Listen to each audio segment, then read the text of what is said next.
Hello সবাইকে welcome to my YouTube channel nursing domain. আমি একজন West Bengal grade 2 staff nurse পোস্টে সিলেক্টেড ক্যান্ডিডেট। আমি আজ একটা গুরুত্বপূর্ণ ভিডিও নিয়ে হাজির হয়ে গিয়েছি। আমি আমার ডকুমেন্ট ভেরিফিকেশন যেহেতু কমপ্লিট করে নিয়েছি, তো আমি ভাবলাম আমার সেই পার্সোনাল এক্সপিরিয়েন্স তোমাদের সাথে শেয়ার করে দিই, যাতে যাদের এখনও কমপ্লিট হয়নি তাদের কিছুটা হেল্প হয়ে থাকে। তো চলো শুরু করা যাক আজকের ভিডিও। তো ফার্স্ট আমি CMOH অফিসে যাই এবং তারা সেখানে আমাদের বসতে বলে এবং একজন সেখানে আমাদের বলে দেয় যে আমাদের কী কী ডকুমেন্টস সেখানে লাগবে, এবং তারা পরপর আমাদের বলে যে তোমরা সাজিয়ে রাখো, যাতে পরে তারা ডাকলে আমাদের ইজিলি কমপ্লিট হয়ে যায়। তো আমরা সেখানে বসি এবং তারপর তারা আমাদেরকে 1 বাই 1 করে ডাকছিল, এবং সেখানে গিয়ে দেখলাম যে দুটো সেক্টর ভাগ করা রয়েছে, একটা মেডিকেল এবং একদিকে ডকুমেন্ট ভেরিফিকেশান হচ্ছিলো। তো ফার্স্ট আমাদের মেডিকেল যেখানে হচ্ছিল, তো সেখান থেকে আমাদের ডাকা হয়েছিল এবং 1 বাই 1 করে আমরা গিয়েছিলাম, এবং সেখানে আমাদের যা যা medical fitness, medical test, blood test যা যা ছিল আমাদের কাছে, ECG, এক্স-রে, অডিওগ্রাম, তারা সব চেক করলো এবং চেক করে তারা সব জমা নিয়ে নিল আমাদের থেকে। এবং সেকেন্ড আমাদের ডকুমেন্ট ভেরিফিকেশনের জন্য ডাকা হলো, এবং সেখানে তারা আমাদের জেরক্স কপির সাথে আমাদের অরিজিনালগুলো ভেরিফাইড করছিল যে সব ঠিক আছে কিনা। তারপর তারা আমাদের কাছ থেকে 75 রুপিস করে নিয়েছিল। জানি না এটা কিসের চার্জ ছিল, যাই হোক 75 রুপিস করে আমাদের সবাইকে দিতে হয়েছিল, এবং যারা এখনও করেনি তাদের সবাইকে বললো 75 রুপিস খুচরো নিয়ে যাবে। সেখানে একটু খুচরো নিয়ে সমস্যা হচ্ছিল। তো এই তিনটা জিনিসই আমাদের ডিভিডিতে করানো হয়েছিল। তো আমার ডিবি কমপ্লিট হয়ে গিয়েছে। তো আশা করি তোমরা সবাই বুঝতে পেরেছো যে ডকুমেন্ট ভেরিফিকেশান কী করে করানো হচ্ছে।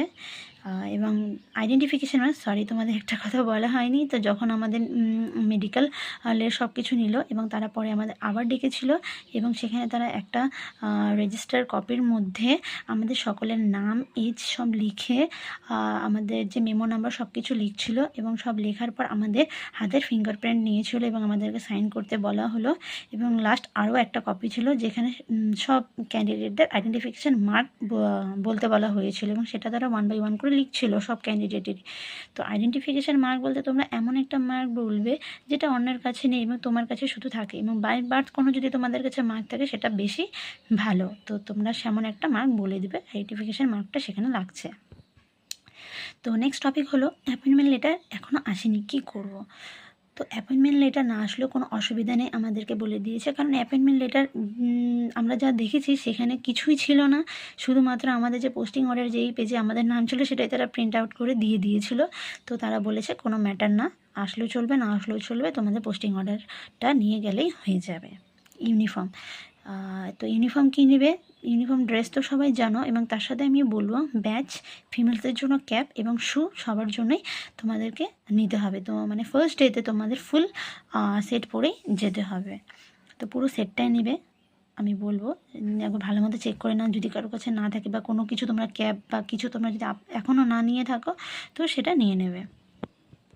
16 মার্চ কী করতে হবে, তো যাদের ডিভি কমপ্লিট হয়নি তো তারা ফার্স্টে তোমাদের ডিভি করাতে হবে, এবং যাদের কমপ্লিট হয়ে গিয়েছে তাদের শুধু সেখানে গিয়ে দাঁড়াতে হবে। তারা কোনো একটা জায়গায় আই থিঙ্ক সাইন করাবে আমাদের যা বলেছিল, এবং তারা রিলিজ কপি কিছু একটা দিবে যেটা নিয়ে তোমাকে তোমার হসপিটালে যেতে হবে।